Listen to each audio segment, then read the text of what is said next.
It was a heavy morning in Lagos, Nigeria. The year was 2007. Inside a crowded courtroom, the air was thick with tension. Journalists jostled for space, their cameras poised. Families of victims sat with clenched fists, some quietly praying, others simply staring into the distance. On the stand stood a man once revered by hundreds, feared by many more, Chukwuemeka Ezugo, better known as Reverend King.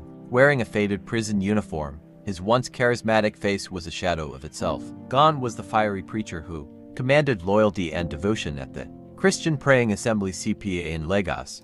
In his place stood an accused murderer, awaiting the final word of the Nigerian justice system. When the presiding judge, Justice Joseph Oil, finally read out the verdict, guilty of murder and attempted murder, Reverend King was sentenced to death by hanging. The final act in a dark, complicated story had just been written. But how did it come to this? How did a man who claimed to be the mouthpiece of God end up becoming one of Nigeria's most infamous religious criminals? This is the true story of Reverend King, a story of power, control, faith, deception, and ultimately, deadly violence.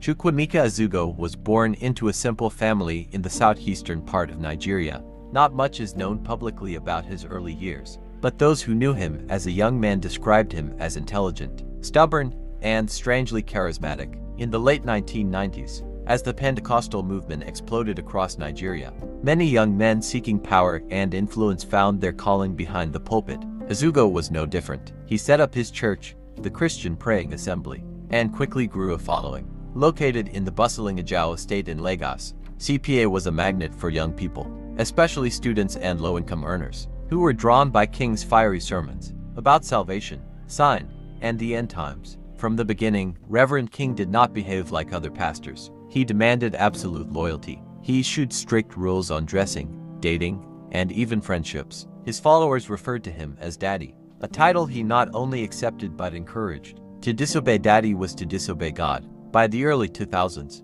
the Christian Praying Assembly was flourishing. Money flowed freely. Church members, most of whom lived hand-to-mouth, were still expected to give generously, often to the point of impoverishment. Yet they stayed mesmerized, trapped in a world where questioning King was seen as rebellion against God himself. And then the violence started. Behind the closed gates of CPA, a darker reality brewed. Members lived in fear of Reverend King's wrath. He was known to physically assault his followers for sins as minor as speaking to someone he disapproved of, or failing to follow his orders promptly. Punishments included public beatings, humiliations, and sometimes brutal floggings. King had created a system where guilt was everywhere. He spied on his members, encouraging others to report their fellow worshippers. Sexual abuse allegations swirled.